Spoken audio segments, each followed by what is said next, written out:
ભરૂચ જિલ્લામાં આવતીકાલે સ્થાનિક સ્વરાજ્યની જિલ્લા, તાલુકા પંચાયત અને નગરપાલિકાની સામાન્ય ચૂંટણીઓ યોજાશે. આ ચૂંટણીઓ માટે જિલ્લા ચૂંટણી તંત્ર દ્વારા તમામ તૈયારીઓ પૂર્ણ કરી દેવામાં આવી છે. જિલ્લામાં કુલ 336 બેઠકો માટે 10,86,000 જેટલા મતદારો 956 ઉમેદવારોના ભાવિનો નિર્ણય કરશે. આ પ્રક્રિયા માટે આજે ભરૂચની KJ પોલિટેકનિક કોલેજ ખાતે પોલિંગ સ્ટાફને ચૂંટણી સામગ્રી સાથે રવાના કરવાની કામગીરી હાથ ધરવામાં આવી હતી. ચૂંટણી અંતર્ગત 4 નગરપાલિકાના 33 વોર્ડની 126 બેઠકો માટે 345 ઉમેદવારો વચ્ચે જંગ જામ્યો છે. આમાં અંદાજે 2,19,000 મતદારો મતદાન કરશે.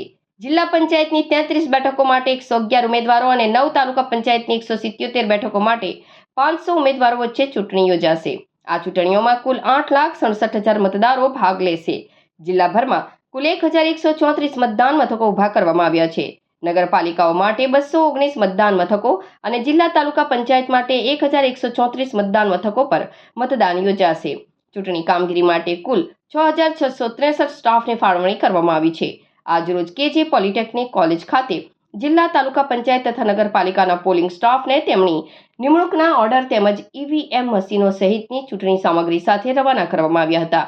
આ પ્રસંગે ચૂંટણી ઓબ્ઝર્વર BD ડવેરા ઉપસ્થિત રહ્યા હતા અને સ્ટ્રોંગ રૂમ સહિતની તમામ વ્યવસ્થાની સમીક્ષા કરીને જરૂરી માર્ગદર્શન આપ્યું હતું.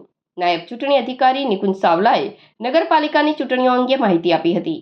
શાંતિપૂર્ણ અને નિષ્પક્ષ મતદાન સુનિશ્ચિત કરવા માટે તંત્રએ સંપૂર્ણ રીતે સજ્જ હોવાનું જણાવી રહ્યું છે.